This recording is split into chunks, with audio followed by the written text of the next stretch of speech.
Hey, welcome to Riverside. Today we're going to talk about something that it's not a fun topic. It's not pretty. It's even somewhat dark. But we're going to talk about the Covenant Christian School shooting that happened in Nashville, Tennessee. And before we get into it, I want to talk about why I'm talking about this.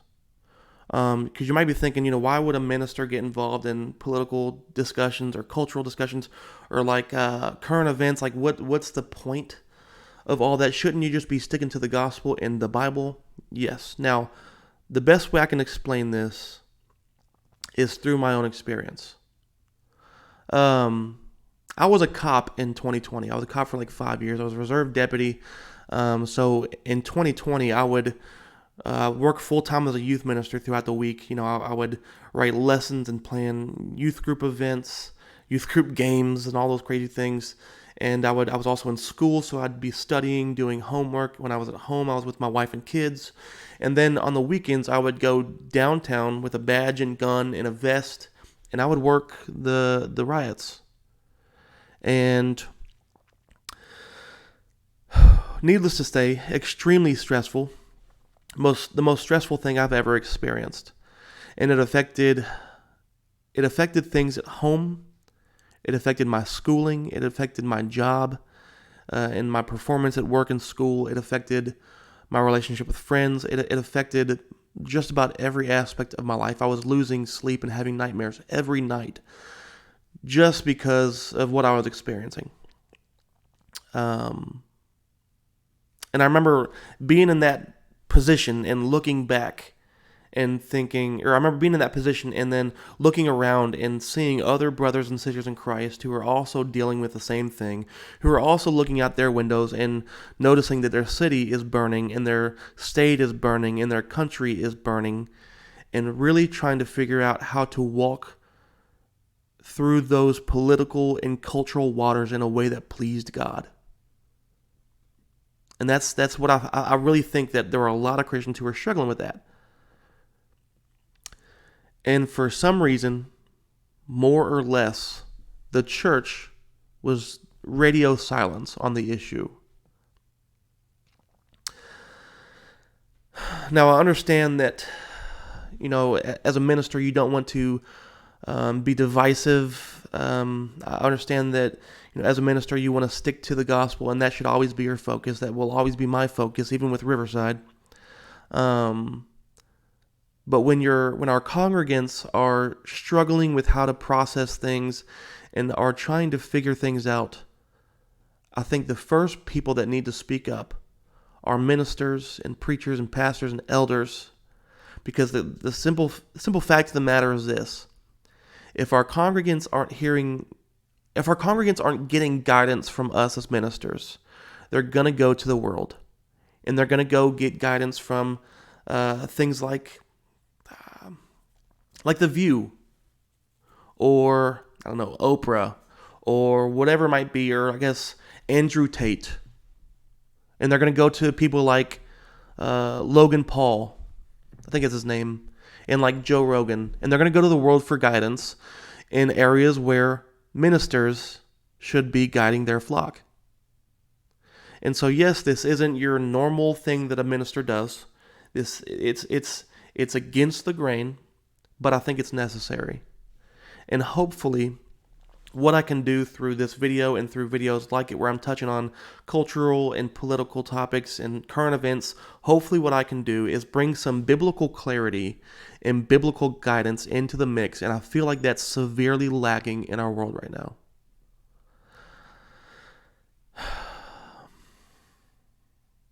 So we're going to talk about a few things in regards to this shooting that happened in Nashville. We're going to talk about the shooting itself and go over the details, more or less, just to get everybody on the same page for all my 4 viewers who are watching. So we're going to talk a little bit about the details of it. We're going to talk about, I think one question that a lot of people ask in times like this is, why would God allow this to happen? Why would God allow such a heinous thing to happen? Isn't he a loving God? Isn't he a just God? Why is this happening? So we're going to talk about that. I will get into briefly my take on the gun control debate. Really for the sake of transparency. I think, look, I have a bias, and you have a bias. There's not a soul on this earth who doesn't have a bias with these kind of things. And the right thing to do when you realize that is not to sit here and say, I don't have a bias, I'm a trusted source, I'm going to give you a completely unbiased view. The right thing to do is be honest and open and upfront about it and say, listen, this is where I stand. Take that into account whenever you're making up your mind and whenever you're practicing discernment. So I will get into that a little bit. And then I have some warning. Excuse me. It's like I just swallowed air and it hurt.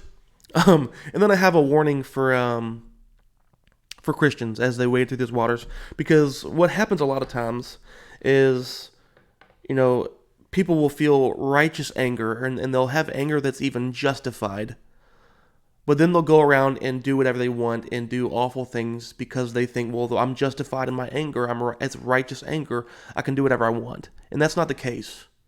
You still have to be the hands and feet of Jesus, even though you're angry. You still have to do the right thing, even though you're angry. And so hopefully we can get past the outrage. Hopefully we can get past the rash decision making by people, and we can get down to the truth. Now listen. Actually, let's go ahead and start. Listen, the first thing I want to talk about is, why would God allow this to happen? Why would God allow this to happen? This is such a heinous thing. It's an awful tragedy, and why would God allow this to happen? And I wish I had a really perfect, well-worded answer, and quite frankly, I don't. I will say, I do have a few thoughts, though. To start, I don't think God intended for this to happen. I don't think this is what God wanted. As a matter of fact, I think God wants the exact opposite. Really, if you look at God's intent for humanity, His intent for humanity is to be with Him. And we know that because in a perfect world, the perfect world that God created, we were with Him.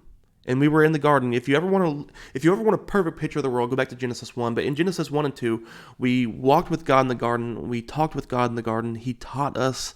It was this deep, extra personal relationship that we have with Jesus, that we have with God. But then again, I repeat myself. But it's this extra close relationship that we have with God. And that's what the world is supposed to be like. And that's God's intent for humanity. And I know that because He sent His very Son on the cross to die for us in our place so that we could once again be with Him and glorify Him and have that deep relationship with Him. So evil and chaos and all that stuff, I don't think it's God's intent for humanity. We notice, or you can read in Genesis 3 that the fall of man happened at that point. The serpent tempted Adam and Eve with the fruit from the tree of knowledge of good and evil. And I think it's funny when I say that because there's so many ofs. The fruit of the tree of knowledge of good and evil. It's just a lot of ofs. But,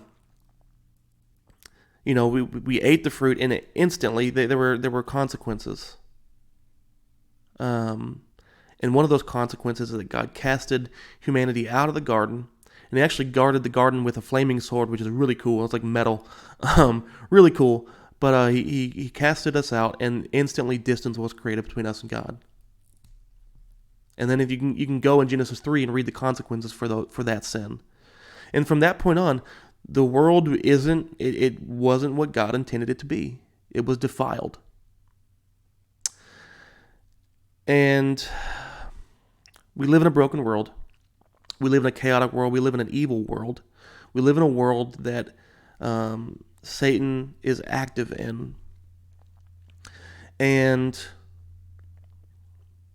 although we live in this world, I do believe that God is just. He does love us, and I do believe that He has made everything right through Jesus. And there's going to come a day when every knee will bow and every tongue will confess that Jesus Christ is Lord. And there will come a day when there will be no more evil and chaos in the world. And so that's something that we can look forward to, and that's something we can hope for.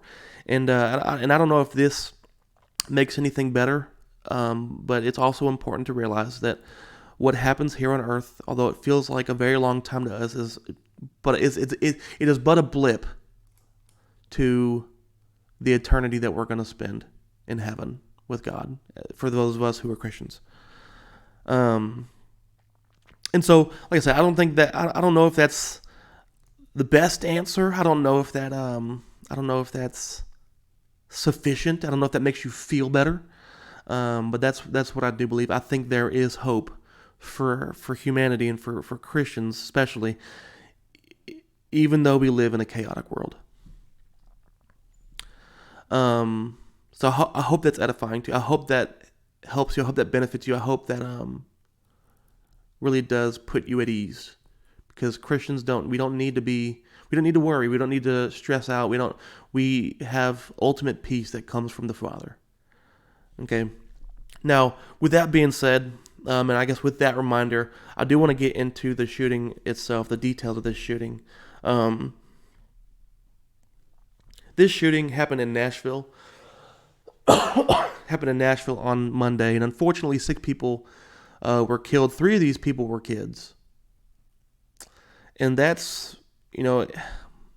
any shooting is tragedy. Anytime somebody dies, it's tragic. But when you think about the innocence of kids, and when you think of just how violently they were killed, it hits especially hard. I have 2 kids, and they are everything to me, and I can't imagine. I really can't. When I think of my kids, you can't even put into words how much you love them and how much you care about them. And to imagine something like this happening, it's brutal. When this happened on Monday, police entered the first story of the school. They heard shots at the second level of the building, and they went directly to the gunshots. They engaged the threat. They shot and killed her. Listen, this is a really good response by police. If this is how we were trained in law enforcement. Whenever I was in, this is exactly how we were trained. You go into the building immediately, and you go and try to find the shooter. And when you hear gunshots, you go to the gunshots, wherever they may be. And you go there as fast as you can and as safely as possible. And when you find the shooter, you kill them so that they stop killing kids. So great response by the police. I'm not going to post the video on here. Quite frankly, I don't have the time to do all that. I don't have the time to go collect these videos and snippets and all that stuff. You can find it online if you want. But great response by the police. Now the shooter, her name is Audrey Hale, and I know some people don't like to mention their names on TV and all that stuff, or on YouTube, or whatever it is. Maybe I shouldn't have. I don't know, but that was her name. 28-year-old female to male transgender person. This person assessed, from what I understand, 2 schools to see which was easiest to attack. And I think they were both Christian schools. And apparently Covenant was easier. She had maps of the school, and this was planned out pretty well in detail. This suspect specifically targeted a Christian school, which is, I don't know, you talk about hate crimes. Is this not one of them? Is this one of them? I don't really know. To me, it seems like a crime is a crime, and if you kill somebody, you hate them. I don't know. Maybe that's just me, but this person specifically targeted a Christian school, and it is important to note, there was no public safety officer on school grounds. So that's kind of the gist of what happened. I'm sure there's more details. You can find more stuff online if you want. I think it was the police commissioner, or a spokesperson for Nashville police had a little bit that he did. I think there was a spokesperson for the school who also had a little spiel on TV about all this stuff. So that's essentially what happened. Like I said, this is a tragedy. It's always terrible to see these kind of things happen. But yeah, it happened. And what matters next is what we do. Now, here's my take on the gun control debate and all that stuff. And like I said earlier, I don't say this to try to sway you to my side. I don't say this to try to convince you to be more 2A or anything like that. I don't. That's not my goal of this video. But simply for the sake of transparency, I think it's necessary because everybody has a bias. I have a bias. You have a bias. Everybody has a bias. And the right thing to do isn't to sit here and say, well, I don't have a bias. I'm an unbiased source. You can trust me, all that stuff, when you really do have a bias. The proper thing to do, in my opinion, is to be upfront and open and honest about it and say, hey, listen, this is my bias. This is where I come from. This is what I believe. Take that into account when you're listening to me and when you're going through the decision-making process, the discernment process. And it's good to know that you have a bias for yourself even, so that once, as you're thinking things through and as you're discerning between right and wrong or right and almost right and all this different stuff, as you're doing that, you can take that bias into account. Okay, so I think that's why I'm doing this. I don't want this to turn into a gun control debate, but I do think it's important to touch on. Now listen, my reason for having these beliefs, actually, let me back up. I guess if it wasn't clear already, I am pro Second Amendment guy.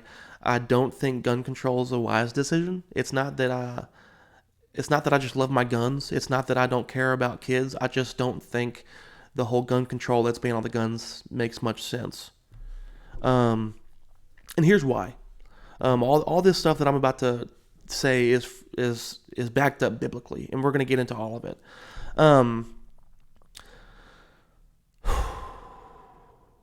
To start, generally when people say they want gun control and they want more effective law, the idea is that they want more effective laws in the books that will limit people's access to guns, some people even want to ban guns outright, and we just won't even have them anymore. And here's my issue with that.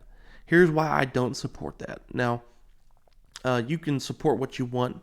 I'm not going to call your faith into question. I'm not going to call your salvation into question. I'm not going to be one of those guys where it's like, well, you don't believe what I believe, so you're not Christian, or you're not as Christian as I am. That's not what I'm going to do. But I am going to bring up some things that maybe if you haven't thought about them, maybe you should think about them. So the idea is that with gun control, the idea is that we're going to put more laws in the books to make it more difficult for people to get access to guns. And like I said, some people want to ban guns outright. Now, here's my issue with it. When you think about laws, what law is there that has not been broken? Like let's even think about the Old Testament. In the Old Testament, in Exodus, my students and I are in Exodus now. In Exodus, you have the Ten Commandments, which were given to the Israelites directly from God Himself. Like, they were given to the Israelites directly from God. And how long did it take before the Israelites, God's very own people, broke them? Not very long. They broke them in very extreme ways. God said, don't have any idols. What did they do? They go around and make a golden calf and then worship it. So that's the first reason. I don't think that making laws about making laws banning guns is it's not going to be effective. Do you really think that people who are criminals, who are already committing crimes, are going to obey that law all of a sudden? You know how many laws this person broke just in doing this one school shooting? Many laws. Many different laws. Okay, so that's my first point. I don't think it would really be effective in stopping people from getting access to guns. And then, even if they could, here's the second point. Even if they could, let's say we can wave a magic wand and have every gun in the world disappear. And I'm serious, like it's a hypothetical, but like bear with me. Let's say we could wave a magic wand and every single gun in the entire world would disappear. That would be, if we could do that, that'd be one thing, but we can't. But even if we could, I think we need to be reminded of passages like, let's start in Romans 25. Romans 1:25. It says, they exchanged the truth of God for a lie and worshipped and served what has been created instead of the Creator, who is praised forever. Amen. If that doesn't describe our world right now, I don't know what will. Right now, we live in a world that's consistently becoming more and more atheistic. And the thing about atheism is that essentially atheists decide for themselves what's right and wrong. Because there's no God to decide that for them. So if there's no God, telling us what is right and what is wrong, then the only other person who can do that is, I guess, either the law or social pressure or you, right? And I feel like more people are swayed in opinion by social pressure than they are the law. But they exchanged the truth of God for a lie. They worshiped and served what has been created instead of the Creator. What has been created? What has been created is everything in existence, including yourself. You are created. And so when we worship ourselves, when we make ourselves God, we become the arbiter of what is right and wrong in our own minds. And then let's continue in verse 28. And because they did not think it worthwhile to acknowledge God, God delivered them over to a corrupt mind so that they do what is not right. They are filled with all unrighteousness, evil, greed, and wickedness. They are full of envy, murder, quarrels, deceit, and malice. They are gossips, slanderers, God-haters, arrogant, proud, boastful, inventors of evil, disobedient to parents, senseless, untrustworthy, unloving, and unmerciful. Although they know God's just sentence that those who practice such things deserve to die, they not only do them, but even applaud others who practice them. Inventors of evil. If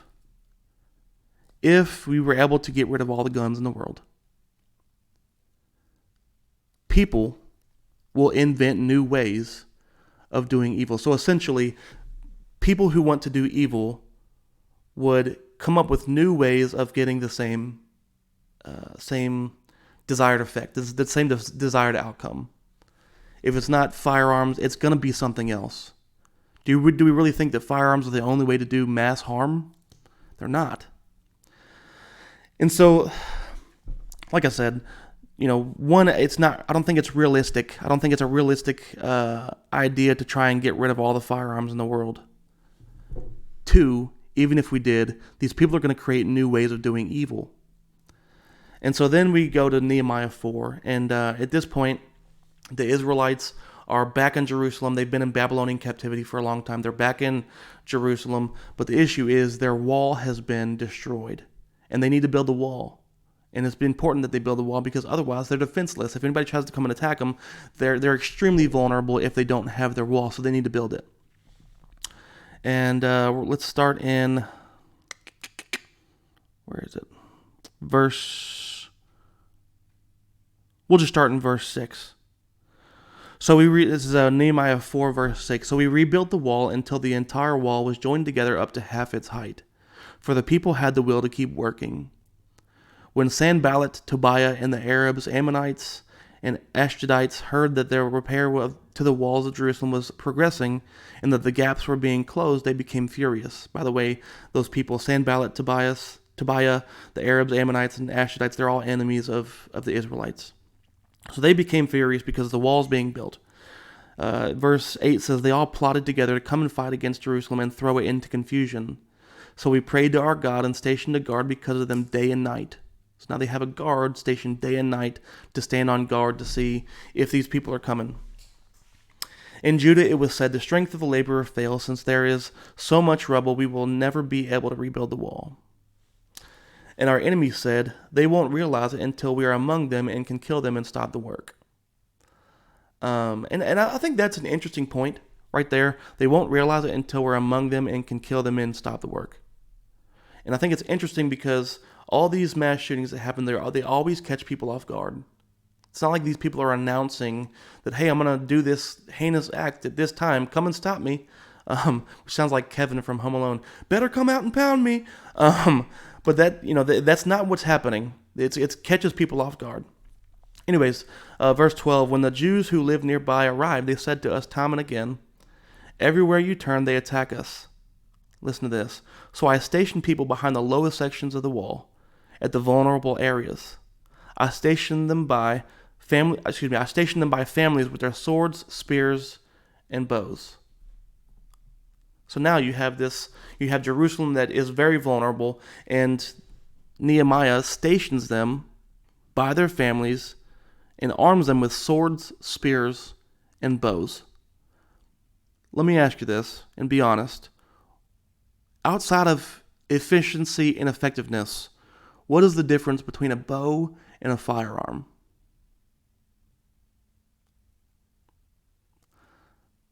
What is the difference between a bow and a firearm? If you really think about them, a bow is designed to kill, right? It's designed to kill. It's designed to shoot a projectile that can penetrate somebody from a distance and kill them. And likewise, you have a firearm. A firearm isn't a bow. It's just a little bullet. It has a bullet casing with gunpowder in it, and when a firing pin hits the back of the bullet casing, it ignites the gunpowder, and the bullet itself launches. It's designed to kill and penetrate somebody through, over a long distance. Outside of effectiveness and efficiency, because a firearm is much more accurate, it can go much further, much faster, it's much more effective at stopping somebody. So outside of effectiveness and efficiency, what difference is there? And I'm being genuine. I really am being genuine. I don't think there is much of a difference between the two outside of effectiveness or efficiency. Verse 14, after I made an inspection, I stood up and said to the nobles, the officials, and the rest of the people, don't be afraid of them. Remember the great and awe-inspiring Lord, and fight for your countrymen, your sons and daughters, your wives and homes. And that's why I believe that the whole gun control, the whole idea behind let's ban all the guns and let's have more extensive gun control I don't think it's effective. It's not that I just love my guns. It's not that I'm really not a gun nut. It's not that I just love my guns. It's not that I care about my rights more than I care about the lives of children. I just don't think it's effective. I just don't think it's effective. And then we have cases in the Bible, just like Nehemiah 4, where, Jerusalem is vulnerable and they arm up. Notice how Nehemiah did not say, you know what, we're going to ban all weapons in Jerusalem. Why didn't he do that? Because if he did, then that's not going to stop the enemies. Notice how Nehemiah and the Israelites didn't try to reason with the enemies. They were told to stand on guard, and if you read further, work with one hand and hold your weapon in the other. If you look at the very end of Nehemiah 4, and I, my brothers, my servants, and the men of the guard with me never took off our clothes. Each carried his weapon, even when washing. So the idea behind this is to arm yourself to protect yourself against evil. In other words, stay strapped or get clapped. And I know that sounded funny, but that's the idea. Stay strapped or get clapped. And yeah, I think I don't understand how people don't see the logic behind that. And maybe if you do see the logic behind it, DM me or comment on this video, whatever it is, and have a civil discussion. But it makes sense. Okay.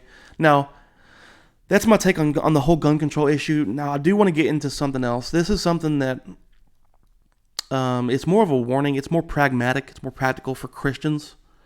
And it's specifically about how Christians handle situations like these.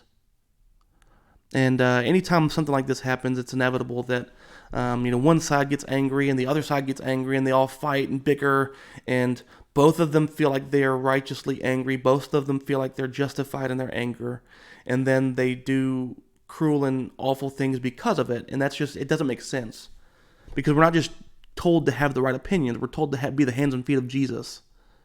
And having the right opinion on something isn't enough. And we still have to do the right thing. And so this is some I guess, some more pragmatic guidance for Christians that I'm offering. It seems like every time one of these things happens, one of these mass shootings or school shootings, it seems like the families of the victims get overlooked. And I don't know if there's a good solution to this. I don't know if there's a way that we could really fight against this. To be completely honest, I just don't know if there is. But no matter, it seems like every single time one of these things happens, almost immediately, before we even know all the facts, the right and the left jump to, it's your fault, it's your fault. You guys are evil. You guys don't care about kids. You guys, on the other side, you guys are just communists. You guys just want to take away our rights. And it turns into this big political war. And there's a time and place for that. But I think it's important to allow the family time to mourn without having to worry about the political chaos, and I'm going to say the political war that it caused. When I think about, I said it earlier, you can't really put it into words. I can't even imagine how painful it would be to lose a child. And I just think it's disingenuous when we immediately jump to, let me talk about my political points, and try to make the world look like the way I want it to look. Because we have to realize it's not about us. It's not necessarily about us. It's not about me. It's not about what I want. It's about the families of the victims. Like I said, I'm not saying never make a case for your argument or whatever it is. I'm not saying never speak out. But there's a time and place for it. And I don't think an hour after it happened is really the time or the place. Okay, so like I said, I don't know if there's really like a solution to any of this. I don't know if there's a way we could fight against this other than just being aware as Christians and understanding that it's not about us. It's not about us. One other thing that always happens is, and this really frustrates me, it happens all the time, is the vilification of the other side. And both sides are guilty of this. Look, I've probably been guilty of this multiple times in the past. I know I have been. But it's really not a good thing. What happens is, something like this happens, some kind of school shooting or mass shooting or heinous act happens, and instead of saying, hey, we all want the same things, we just have different ways of getting to that point, instead of saying that, we immediately jump to, you guys are just evil and you guys don't want to save kids. You guys, and this happens on both sides over about many issues too. And it's this vilification of the other side that usually starts off in politics and unfortunately spreads down into the church. And that's something that as Christians we need to be aware of, and we need to be fighting against that. We need to understand that, look, nobody in America wants more school shootings. Despite what the media says. The media is going to try to tell you that one side or the other doesn't care about kids. It's not true. There's not a single person in their right mind on this earth who wants another school shooting to happen. So this idea that one side is evil, one side hates kids, one side this, that, or the other is just absurd. And quite frankly, when we're talking about how to discern between right and wrong and how to move forward and how to decide what the best solution is, this vilification of the other side only muddies the waters. It only makes things more confusing. When we use discernment, we have to put our emotions aside. We have to put our outrage aside and think clearly. And vilification prevents us from doing that. Vilifying our neighbor and saying they hate kids and they just want their precious guns, it has the opposite effect of providing clarity. It muddies the waters. It's ineffective. Christians, do not fall for the same trap that the world falls into. Do not fall into that same trap. We don't need to be doing that. We do not need to be doing that. My last point is this. Every time something like this happens, there are many people out there I feel like mostly probably non-Christians, but sometimes it even spreads into the church, unfortunately. But there's many people out there who will say, save your thoughts and prayers. We don't want any more of your thoughts and prayers, this, that, and the other. And is there any better response from Christians other than thoughts and prayers? Let's think about what praying is. When we pray, we're going to an omniscient God, which means all-knowing. He's an all-knowing God, and an omnipresent God, which means all-being. He's everywhere, and an omnipotent God, meaning all-powerful. When we pray, we're taking our worries and our sorrows and our cares to that God, that Creator. Is there anything more powerful that we as Christians could possibly do? No, there's not. There's nothing more powerful that we could possibly do other than go to the Father in prayer. And on the other side of that, because it's always thoughts and prayers, save your thoughts and prayers. Another very important thing to do is to let the family know that we care about them, that we're thinking about them, that we love them, that we're standing with them, metaphorically speaking, right? And outside of thoughts and prayers, there's not much that we could do. If they were in my community, we could start a meal train. We could take care of them. We could cut their grass. When there was an officer, a deputy who died in my department a while back, and some of the guys got together and mowed their grass. We sat watch on his house, made sure that they were safe, all that stuff. But if we're on the other side of the world, there's not much you can do other than pray for them and take it to the Father.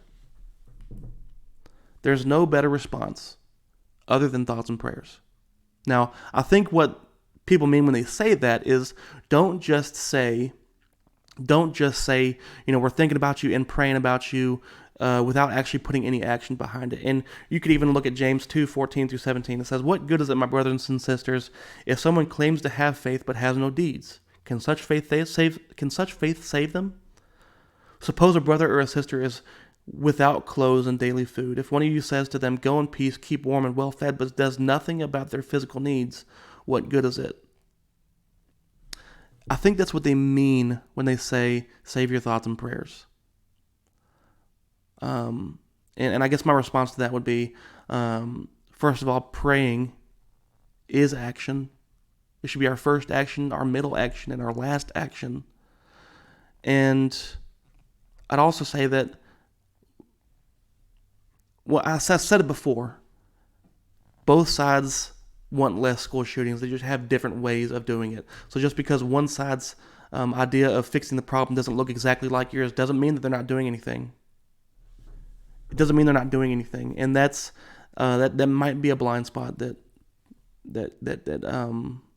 is with people. People might have that blind spot, and so those are my three, I guess, warnings to Christians. Is don't overlook the families, because those people are mourning and they need to mourn, and we don't need to make it about us.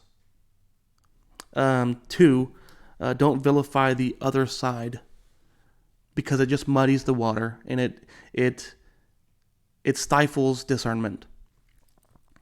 And lastly, there's no better option or no better action for us to do other than pray to the Father on behalf of the family and let them know that we care for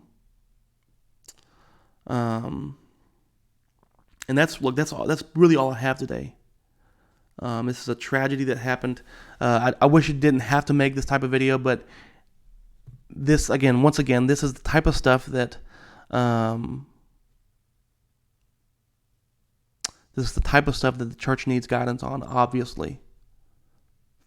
And if we as ministers and pastors and preachers and elders don't provide that guidance, they're going to get it from the Logan Pauls of the world.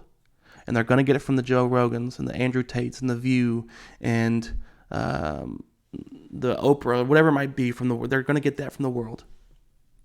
And so hopefully this was edifying. Hopefully this helped you make sense of all this. Hopefully this helped you maybe bring some new thoughts to light about how we handle ourselves as Christians. And I'd even say that hopefully the stuff about the actual gun control debate, hopefully it makes sense. and hopefully it helps us get closer to the truth. And hopefully it helps us get us closer to a good solution. Anyways, that is all I have. Thank you for watching, for all 4 of you who stuck around to actually finish the entire video. Thanks for watching. I pray that this is beneficial to you, and I will see you next time.